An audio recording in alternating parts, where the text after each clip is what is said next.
1 year ago today, I went on my first run. I wanted to try Couch to 5K. 4 months postpartum, I ran 1 minute intervals at like a 16-minute pace. Not really 100% confident that I would actually be able to run a 5K ever. Cut to today. I am training for my first half marathon. I have absolutely fallen in love with running. I run 4 days a week and genuinely look forward to those runs so much. My pace is now down to 12-minute miles, sometimes even dipping into the 11s, which is crazy. My heart rate has dropped. My body is stronger. My whole relationship with my body and with exercise has changed so much. And I finally feel connected to my body again after giving birth to my 2 beautiful girls.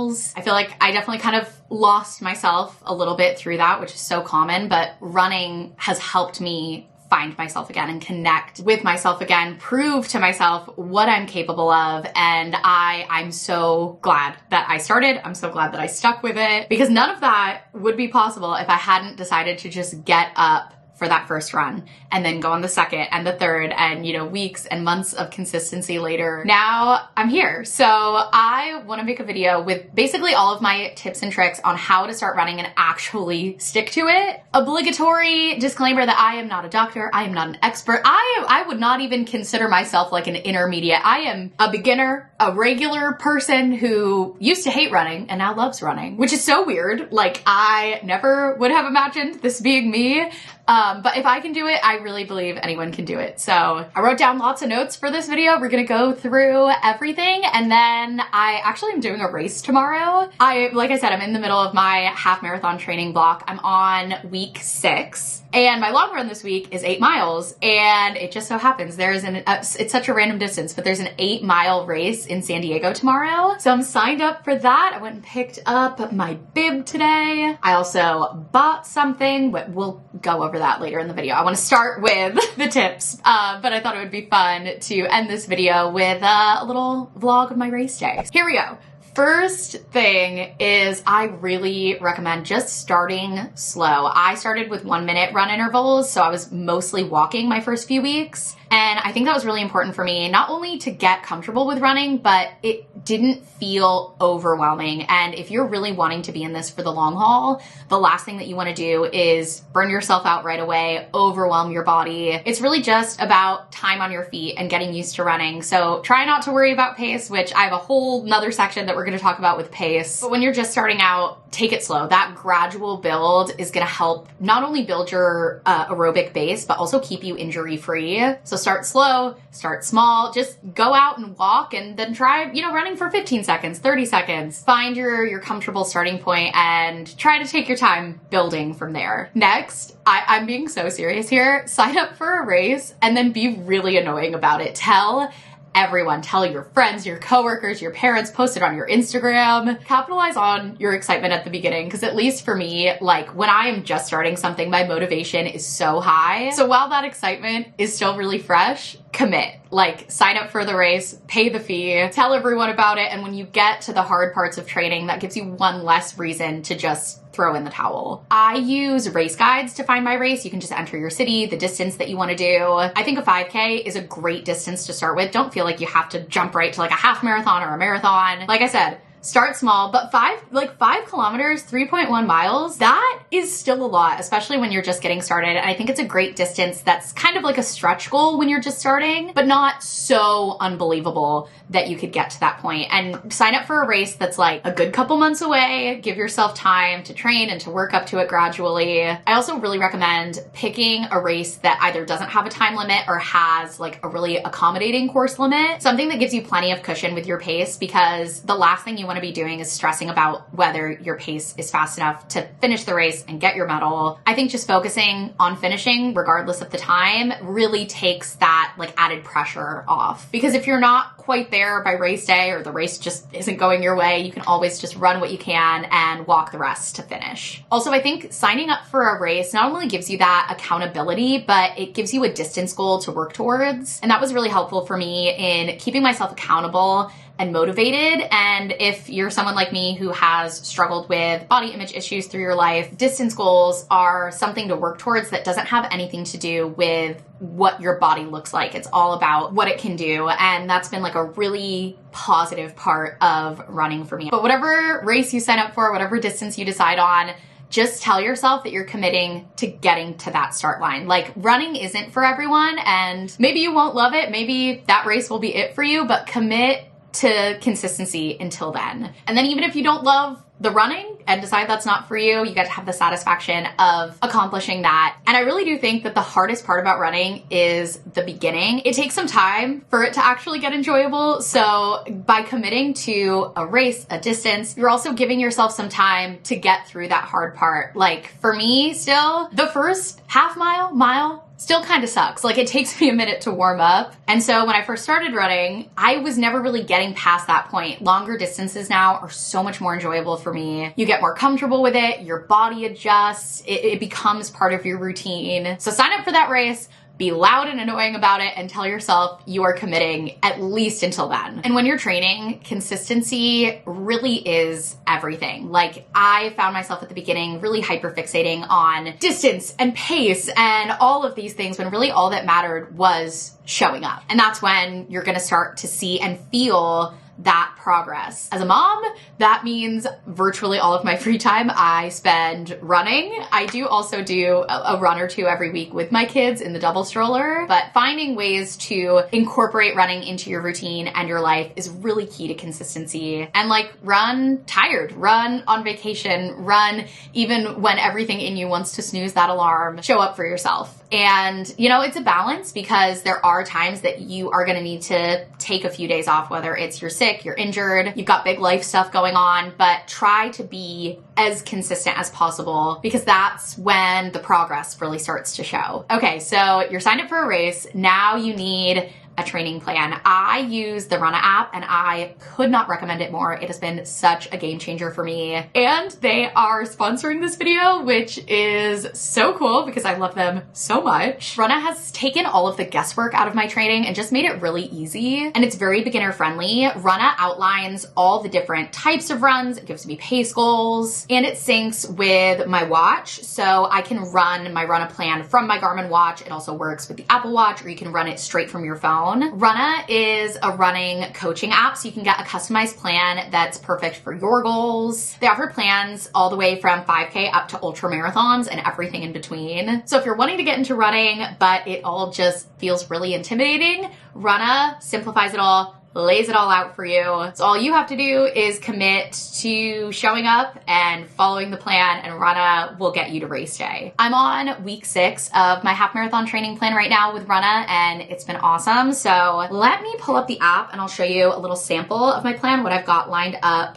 for next week. Week 7, I'm going to be doing 20.4 miles, starting with a 3.25 mile easy run. And then I've got a drop set of intervals. I've never done an interval run like this, but I've really been liking the interval runs that Runna has had me do so far in my training. So I feel like this will be a good challenge. Every interval gets faster and also a shorter distance. So after my warm up, I'll do 0.62 miles at an 11:10 pace, working all the way down to a 10-minute pace at the end. For me, that is like a full out sprint. And I know it'll be hard, but I also feel like I can do it because it is a shorter distance. And I feel like Runna has really helped me in that way of pushing myself within my realm of capabilities. Anyways, then I'm gonna be doing my 9-mile long run and ending the week with a 4-mile easy run. And you can move around your runs on the calendar to fit your schedule, customize your plan for your preferred level of difficulty, how many days a week you wanna run, if you're going on vacation, totally customizable. So you can download the Runna app for free from my link in the description. And I do have a code for 2 weeks free of Runna Premium. I was a Runna Premium subscriber before they wanted to sponsor me. I used another influencer's code to get started. Now you can use my code, Schultzzie. So link in the description for Runna, code Schultzzie for 2 weeks free of Runna Premium. Huge thank you to Runna for sponsoring. I'm so excited to be partnering with them for my half marathon training. So while you're training, you're gonna hear this advice a million times, and you're gonna get annoyed with it, first of all. I was so annoyed with it when I started running, and I felt like I understood it and took it to heart And looking back, I'm like, I was still struggling with this mentally, but that is to not give two craps about your pace. Don't think about pace. Don't get down on yourself about pace. Like, comparison is such a thief. And if you are running at a 15, 16, 17, 18, 19 minute mile pace, you're still running. And you know what? How boring if we were all just so great when we started something right out the gate. Like, it is about the journey, and the slower that you start, the bigger the room for improvement. So embrace the slow. And it's cliche, but it's true. You are lapping everyone that's on the couch. And if you would have asked me back then, I would have said, I don't care about my pace. I'm not in my head about my pace, but it was still there in the back of my mind. And looking back, I'm like, I was running at a great pace for me at the time. And it also, starting at that slower pace is so important for building your aerobic base. And running slow is a skill that's important for even like any level of runner. I have a friend who runs like 5-minute miles, does marathons all the time, and they still do most of their runs at a slow, comfortable, conversational pace. Something like 80% of your runs are supposed to be easy. So don't get into that mindset of like, you have to be grinding, you have to be pushing yourself, you have to feel like you're gonna die at the end of every run. That's so counterintuitive. You wanna start at a pace that is comfortable and conversational and that lets you enjoy running. You don't need to be gasping for air. Distance first, pace later, and those slow runs are what is going to make you faster and stronger over time. And honestly, anyone who's going to make you feel a type of way about your pace, like how embarrassing for them. I have found the running community to be so welcoming, so accepting and encouraging, excited about new runners and slow runners and runners of all sizes. Like, there is zero reason that you should be self-conscious about your pace. So go slow and feel good about it. Okay, my next tip is to experiment. Like, try all different types of running. Try running on a treadmill, try running on a trail, on the pavement, in the morning, in the evening, on your lunch break, like whenever, because it is so different for everyone what is gonna make you love running and what is gonna feel the best. Take different routes, try different things, give yourself like a lot of variety at the beginning to find what is gonna work best for you. For me, morning on a trail, gorge, amazing. I am feeling my best. But if I had only ever tried running on a treadmill in the afternoon, I would be like, I hate running. Like, I never want to do this again. And if you've been around since that first Couch to 5K video, you know that it took me a while to figure that out. It's not one size fits all. So try a little bit of everything and find where that magic is for you. Now, as much as you may be excited about running and you want to focus on that, don't skip on strength training and stretching. Strength training is so important. Not only will it make you a better runner, it will also help keep you injury-free. The stronger your body is, the more it can support you through running and longer distances and faster paces. So strength train and think of it as a non-negotiable, essential part of your running routine. And also warm up before your runs and do a little stretch after, even though most of the time I don't feel like that and I want to skip it. Your body will thank you. As you get into running, I really recommend finding community. That can be in person, finding someone that you can run with. I know a lot of people love run clubs. I have not yet ventured into that world, but I am interested. A little nervous, but interested. I do a lot of my runs right now with my friend Shannon or my mom. Shannon and I are both training for the same half marathon, so it's been really cool to get to follow the plan together. It also, as you know, I'm getting into longer distances, makes the running so much more enjoyable and so much less boring. So if you can find someone at a similar pace to run with, it just makes the whole experience so much more enjoyable. And if you can't find that running community in person, online can be so helpful and encouraging and motivating too. I, through TikTok, have found like a dozen really amazing, inspiring, inclusive running influencers who have, I feel like, really held my hand through this journey, whether they know it or not. Seeing people who run at a similar pace to me, who have bodies that look like mine, it made me feel from the very beginning like this is something that's for me and something that I can do. I'm gonna put a bunch of my favorite running influencers on screen and they will be linked in the description as well, so please check them out, give them a follow. I also love following people on Strava because then when I am logging my runs, I'm seeing theirs and it's just really inspiring. Which, by the way, I did just make my Strava public, so if you wanna follow that and see more running updates, I'll have it linked in the description. But yeah, there's so much joy to find in running with community, whether that's in person, whether that's online. Highly recommend, and maybe that means I should follow my own advice and try a run club, even though it scares me.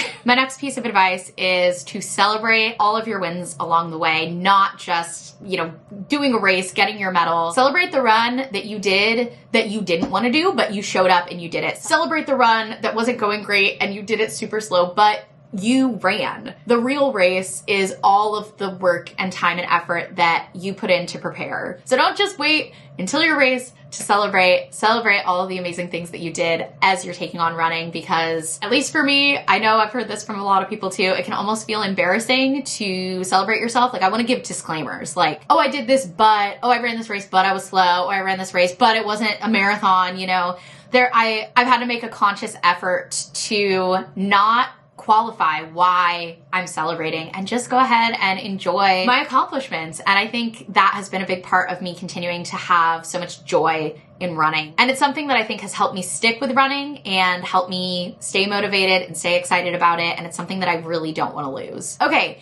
Now, a little section here about gear, but I want to preface this with what's great about running is it is really I want to do it, so I'm going to go and try it. You do not need a ton of stuff to get started. There are endless things you can buy, things that can be helpful, but to get started, I think there's only 3 things that I can think of that you really will benefit from immediately. So that would be number 1, get fitted for running shoes. I really recommend finding a running store in your area. Go in and get a pair of running shoes that is fit specifically to you and your foot and your gait. I can link my running shoes in the description all day long, but at the end of the day, the reason those are so great for me is because they're for my feet. And that super cool pair of shoes that an influencer is linking might be great for them, but it might not be the right one. It probably won't be the right one for you because there are so many out there. Number 2, a good sports bra. I was Bounce City when I started. I thought I had high impact sports bras. Turns out high impact is a broad term, but a good sports bra that you feel comfortable in makes all the difference. My 2 favorites are SheFit and Lululemon. It's the Energy bra, I think. I'm going to put it on screen and I'm going to link it in the description so that I don't accidentally mess this up, but those are my 2 favorites right now. And the third thing is some good old anti-chafe. I love the Mega Babe stuff. I've also had a great experience with the Gold Bond one, the Body Glide. A lot of people recommend the Monostat anti-chafing gel. Kind of want to give that a try. Some people just use Vaseline. Point being, if you are a thick-thighed girly, or even if you're not, because sometimes you might get chafing in your armpits, you might get it in a variety of other places depending on what you're wearing and what your body is like, but chafing is a quick way to take the joy out of running, so slather that stuff on and then get out and enjoy your run. Those are the top 3 gear things that I would recommend to get started. A few other things I want to shout out real quick that aren't necessary. These are things that I've slowly collected over the last year, but have been very helpful in my running nonetheless. First is a smartwatch. It's helpful for tracking your distance and your heart rate and all of those metrics. I had an Apple Watch already when I started running, so I used that for a really long time, and then recently upgraded to the Garmin. I have the Forerunner 265S, and I absolutely love it. 11 out of 10, 0 complaints. It's amazing, but also not necessary, especially as you're getting started. You can run programs through your phone to track your distance like Strava or Runna. So smartwatch, it's nice, but not necessary. I have the Shocks Open Run bone conduction headphones. Absolutely love them. So nice for being able to listen to music, but not feel like I'm totally tuned out of what's going on around me. Good running socks also make a big difference for the friction on your feet and the comfort. I really love Bombas. For running shorts, my all-time holy grail, tried and true, are these random ribbed ones I bought at Skechers one day. And then of all the other pairs that I have tried, still nothing has taken the Skechers ribbed Go Walk bike shorts off their throne. They're also not very expensive, so it's a great pair of shorts to love. I'll link them in the description. And just below those shorts, another pair that I really love that have a cuter look aesthetically and are still very comfortable are the Nike Dry Fit. They have that built-in fitted layer underneath that has a pocket on the side, and then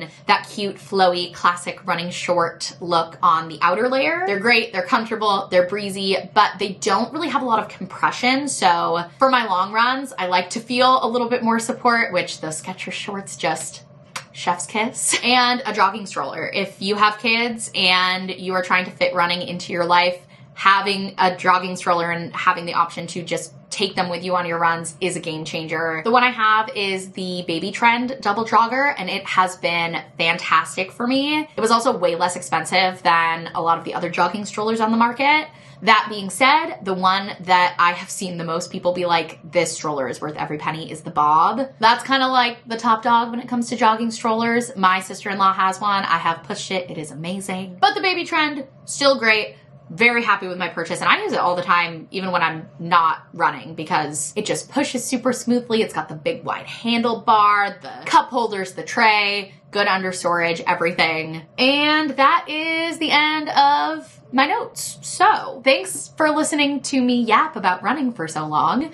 I hope there was some helpful takeaways from this video. And I just want to thank you guys so much for all of your support and encouragement as I've gone on this running journey over the past year. It's been amazing to share that process with you guys, and it just means so much to me when I see your messages and your comments that you tried running because of me or because of my video. I've even met some of you guys at races who've been like, I've signed up for this because of you, and that is the most motivating thing in the world. Like, I just feel so blessed to have this platform and be able to share about this newfound hobby of mine with you guys and go on this journey together too. So if you're one of those people, thank you for sharing that with me, and thank you for letting me be part of your journey too.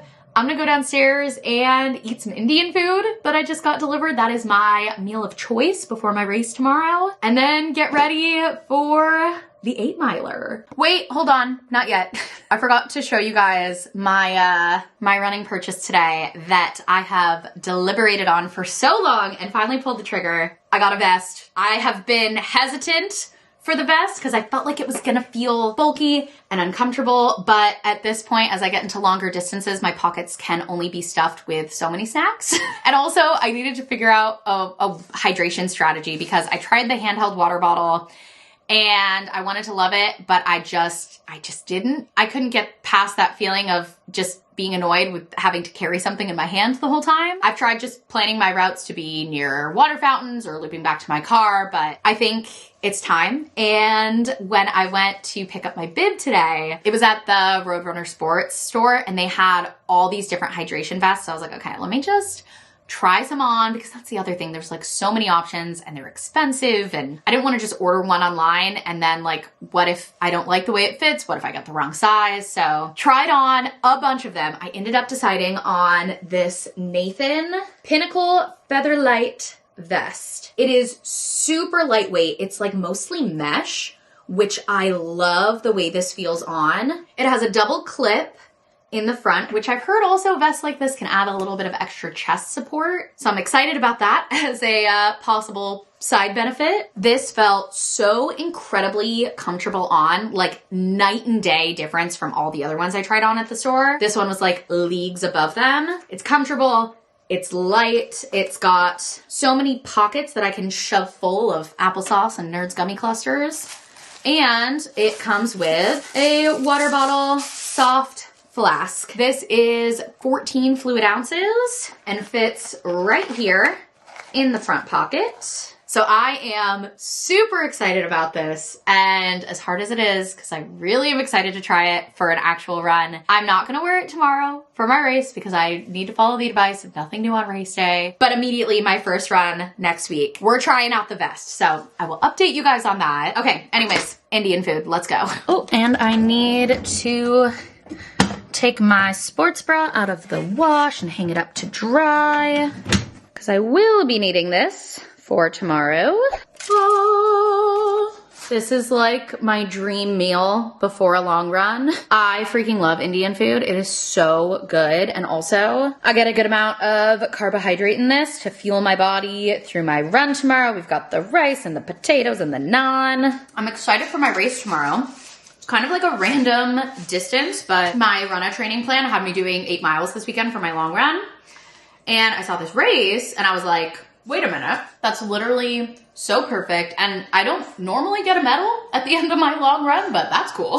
So I feel like pretty low pressure about it. It's just kind of like a fun way to get my long run in this week. And it's a really beautiful area in San Diego, Balboa Park. It's also one of like the oldest races in Southern California. So that's pretty cool. The one thing I'm nervous about, well, really the two things. Number one, it's gonna be really hot tomorrow, and I know I'm gonna be sweating a lot, so I'm trying to make sure that I have like my fueling and a hydration plan on lock. I'm also just trying to like get really comfortable with that throughout my training so that when my half marathon race comes up, I have my fueling strategy on lock. Speaking of which, I'm not sure if I should have another electrolyte packet tonight because I had one this morning, and I usually do one the day before my long run, but like I know I'm gonna be sweating tomorrow, so I think I'm gonna Google it to help me decide. But the main thing that I'm nervous for, it's a very hilly course. So I'm gonna try and really pace myself on those hills. I don't wanna burn myself out. I also don't wanna fall on the steep downhills or hurt my knees and my ankles. So I'm gonna try to take my own advice and not think too much about pace tomorrow. That being said, I feel like since my pace has been improving so much, I've been thinking more about pace and getting more excited as my pace gets faster. But tomorrow, I don't need to push it. I'll just kind of see how I feel and start slow so that I can build more at the end of the race if I still feel like I have more in the tank. I was gonna say something else about pace, but now I forgot. Oh, that's right. The course limit on this course is a 15-minute mile. So that gives me a really good amount of cushion, buffer. I know I can finish this race, and I'm fueling my body to help me get there. I do feel like distance running has really changed the way that I think about hydration and food, like truly as fuel to help my body perform. And that has been a tumultuous relationship, to say the least, my whole life, of just the pendulum swinging from, you know, two extremes, restrict and overeat. And running gives me a really nice way to focus that of like, I need my body to feel good. I need it to be fueled. Thinking more about, you know, my protein and my carbohydrate intake in a healthy way, in a way that isn't centered around restriction. Super healing. Okay, after consulting my good buddy Google, I am gonna have another electrolyte packet. So I'm getting my water filled up, and then we're gonna mix in one of these Element electrolyte packs. I've been trying these for the first time since I just ran out of my giant Costco pack of Liquid IV. I've had no complaints about Liquid IV. That's just kind of what I used by default since I had taken those now and then, like before starting running. But I wanted to try something new, and I've heard people say really good things about these. They've been working well for me so far, although the taste is definitely more salty than the Liquid IV. It's giving salt water, but like raspberry salt water. It's fine though. And I do notice a difference with my energy levels on long runs if I have like my electrolytes well balanced. All right, electrolytes, Indian food. I'm gonna make this 8-mile race my bitch. Good morning. It is 5 a.m. Let's go run an 8-miler. Here is the fit. My shoes are Brooks. Shorts are Skechers. Tank top is Dick's Sporting Goods. The She Fit bra underneath.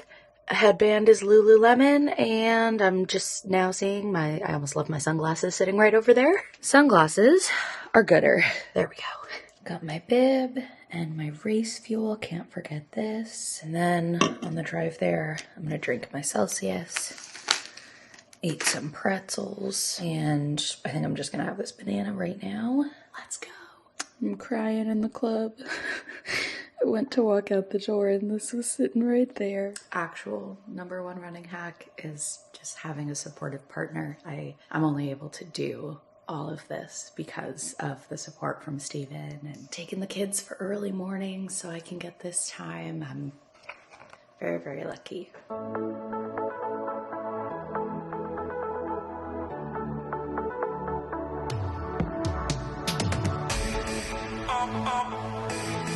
Always alone. You will always be there. Always alone. You will always be there. Always alone. You will always be there. Halfway, just past the 4-mile marker. and I'm feeling great. My body feels good. Mentally, I'm really enjoying this run. We're passing the zoo right now. I'm running at an 11:55 pace so far, which is really good for me, but I also feel like I've been conserving, so I don't think I'm gonna burn out, but also it's been pretty flat so far. We've only had one hill, so I'm guessing that the second half of this course is gonna be a lot tougher. So far, so good. And now it's time for snack break number 2. We got an applesauce.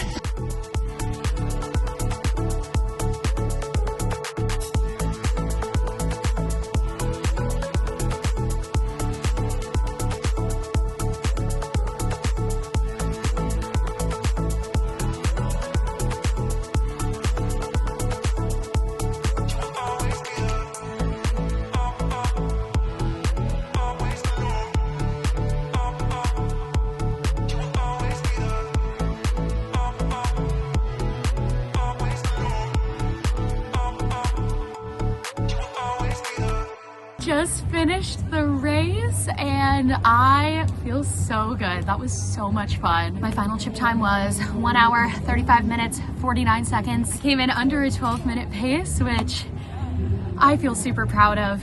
The hills were tough, but I tried not to lose momentum and came out with a really strong finish. So woohoo! What a fun end to week 6 of half marathon training. So I hope you guys enjoyed the vlog. Let me know what other types of running content you want to see me make as I continue on with this journey and working towards my first half marathon. So thanks again for watching and I'll see you next time. Bye.